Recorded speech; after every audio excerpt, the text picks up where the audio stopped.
City of Night. A future where angels, demons, and magic are just science.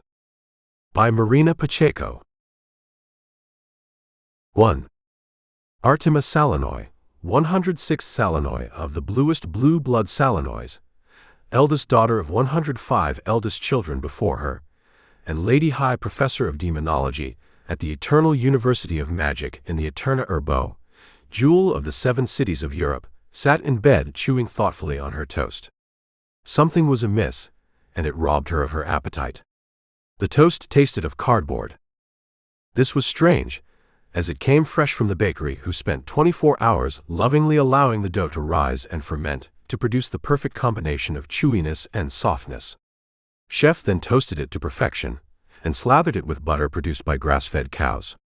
Usually it was a perfect accompaniment to her morning cup of hot chocolate, but not today. She dropped the toast and looked around her room. Her 4-poster bed resembled a small island. The posts were the size of tree trunks. Exquisitely embroidered brocade curtains were artfully gathered up with a twisted gold cord ready to be unleashed and swing shut, blocking all light. Not that she did ever close the curtains, but it was a nice optional extra. She stepped out of bed and slipped her feet into the softest kid leather slippers money could buy. "Your dressing gown, milady," Julia said, as she lovingly wrapped her in a heavy silk gown artfully embroidered to resemble a watercolor of a verdant green forest. "Thank you," Artema murmured to her maid and drifted towards the French windows. A footman swung them open before she reached them, so that she didn't even have to slow down as she stepped out onto her balcony.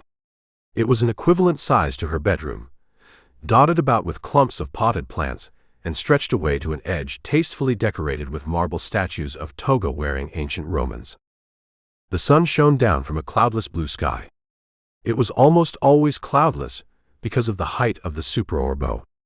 Artema knelt on the marble seat that ran the length of the balcony and looked over the edge down to the fluffy clouds below.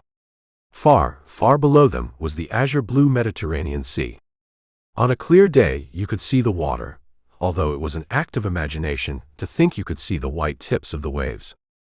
The city stretched for kilometers below her, 6 to be exact. It was divided into 3 regions, her beloved suburbo where the sun shone bright and the air was clear.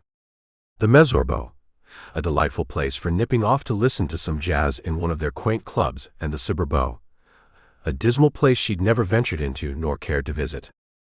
Those were the regions she could see.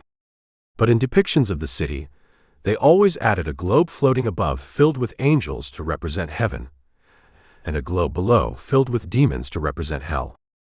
It had come as a shock to society when, in the late 21st century, angels and demons appeared on all the battlefields of Earth and proceeded to clobber the living daylights out of each other.